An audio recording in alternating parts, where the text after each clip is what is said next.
சின்ன டவுட் தான். ஒருவேளை கார்த்திகை யாராவது ஏதாவது பண்ணி அங்க புதைச்சிருக்க வாய்ப்பு இருக்கு.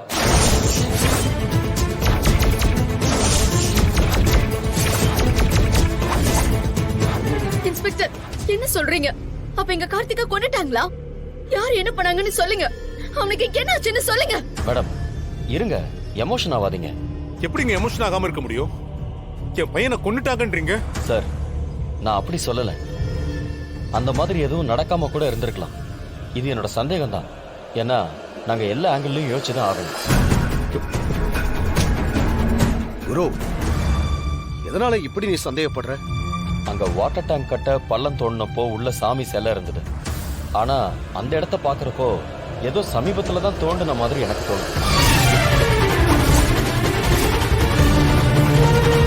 ஆமா, டேங்க் கட்டுறதுக்காக தோண்டணும். இல்ல, டேங்க் கட்ட அங்க தோண்டும் போது உள்ள இருக்கிற ஏதோ ஒண்ணு வெளியே தெரியக்கூடாதுங்கிறதுக்காக யாரோ சாமி சிலைய கொஞ்ச நாளைக்கு முன்னாடி கூட அங்க தோண்டி புதைச்சிருக்கலாம்.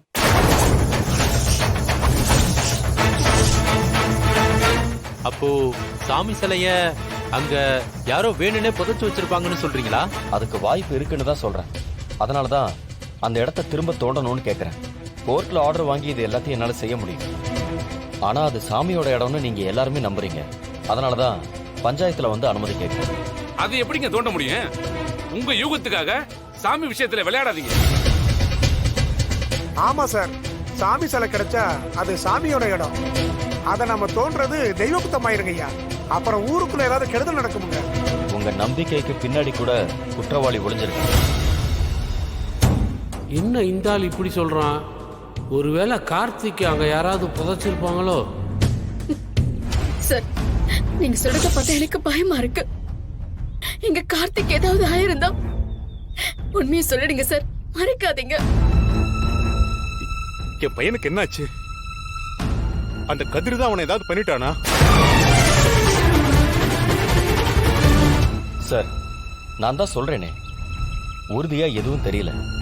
அவர் காணாம கூட போயிருக்கலாம். சோ உயிரோட கூட இருக்கலாம்.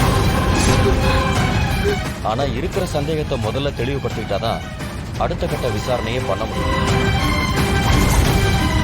அதுக்கு முதல்ல அந்த இடத்தை தோண்டி பார்க்கணும். அதுக்கப்புறம் தான் எந்த முடிவுக்கும் வர முடியும்.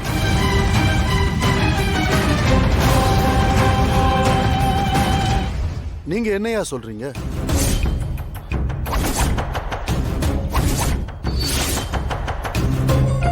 இன்ஸ்பெக்டர் அவருடைய கடமையை செய்யத்தான் அனுமதி கேட்கிறார்.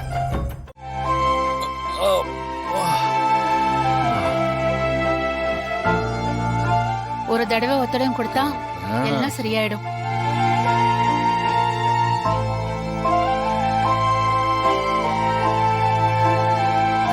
பெரியம்மா,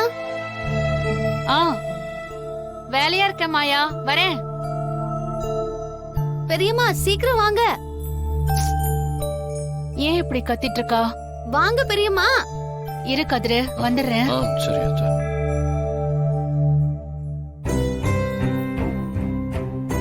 என்ன மாயா, என்ன பண்றீங்க?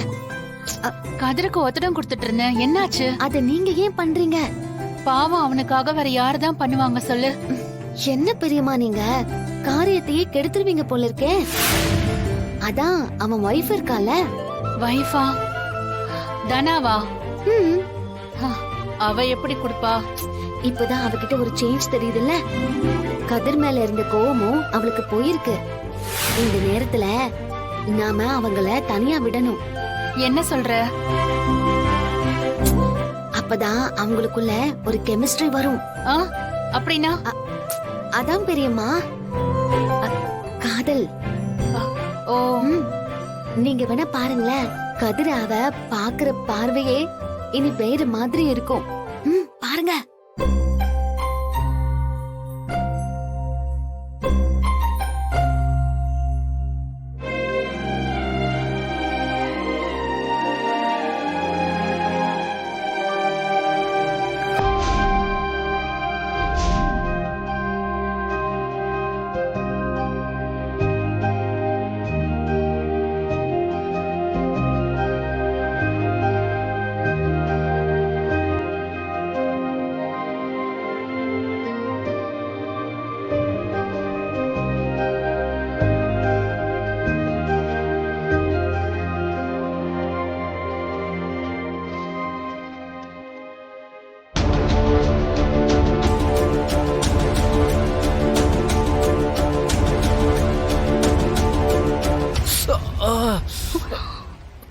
தண்ணி சூடா இருக்கு அத்தை.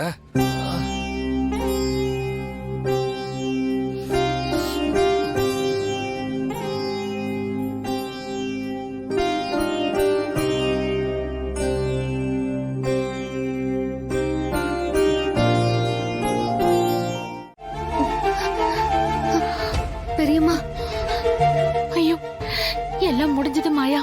அவங்களுக்கு சந்தேகம் வந்துருச்சு. பெரியம்மா பயப்படாதீங்க. திடீர்னு எப்படி இதை பண்றாங்கன்னு எனக்கு தெரியல. எப்படியும் தோண்டும் போது அவனோட உடம்பு வந்துரும். அப்போ உண்மையெல்லாம் தெரிஞ்சிரும். அப்படிலாம் இல்ல பெரியம்மா, ஏதோ சாதாரணமா விசாரிக்கிறாங்க, அவ்வளவுதான். இல்ல மாயா, அந்த மண்ணை தோண்டினாலே எல்லாம் முடிஞ்சிருச்சு. தானா உன்னை புரிஞ்சுக்கிட்டான்னு சந்தோஷமா இருந்த. ஆனா இப்போ அந்த சந்தோஷம் மொத்தமா போயிடுச்சு. உண்மை தெரிய வரும்போது அங்க அவருக்கு தான் அவமானம் ஆகும். என் கனவுல வந்த மாதிரியே நடக்க போகுது. பெரியம்மா நீங்க பயப்படாதீங்க. நான் அங்க என்ன நடக்குதுன்னு போய் பார்த்துட்டு வந்துடுறேன். நீங்க பயப்படாம தைரியமா இருங்க. பாருங்க, யார்கிட்டயும் எதுவும் பேசாதீங்க. சகஜமா இருங்க, நான் வந்துடுறேன்.